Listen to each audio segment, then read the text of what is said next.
بسم الله الرحمن الرحيم. اللهم صل على محمد وآل محمد.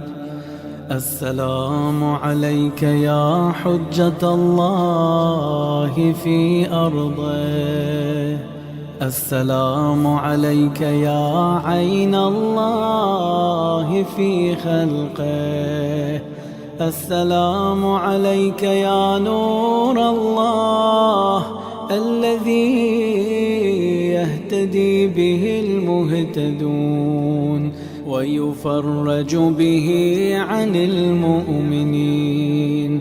السلام عليك أيها المهذب الخائف، السلام عليك أيها الولي الناصح، السلام عليك يا سفينة النجاة، السلام عليك يا عين الحياة، السلام عليك، صلى الله عليك وعلى آل بيتك الطيبين الطاهرين. السلام عليك، عجل الله لك ما وعدك من النصر وظهور الأمر. السلام عليك يا مولاي،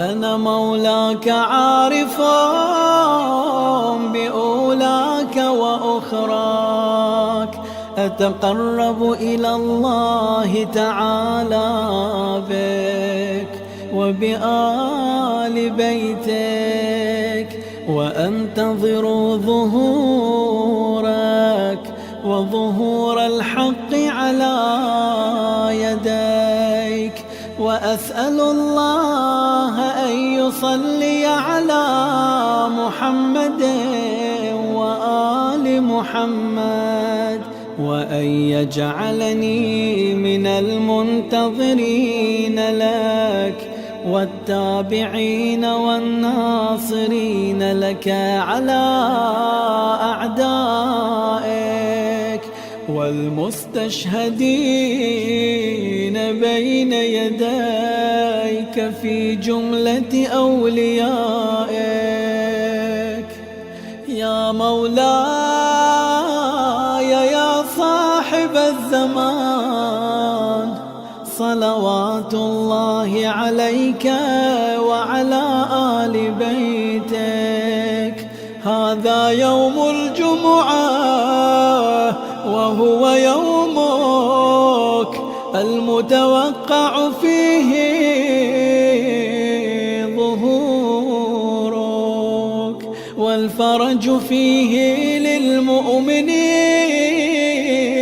على يديك. وأنا يا مولاي فيه ضيفك وجارك، وأنت يا مولاي كريم من أولاد الكرام، ومأمور بالضيافة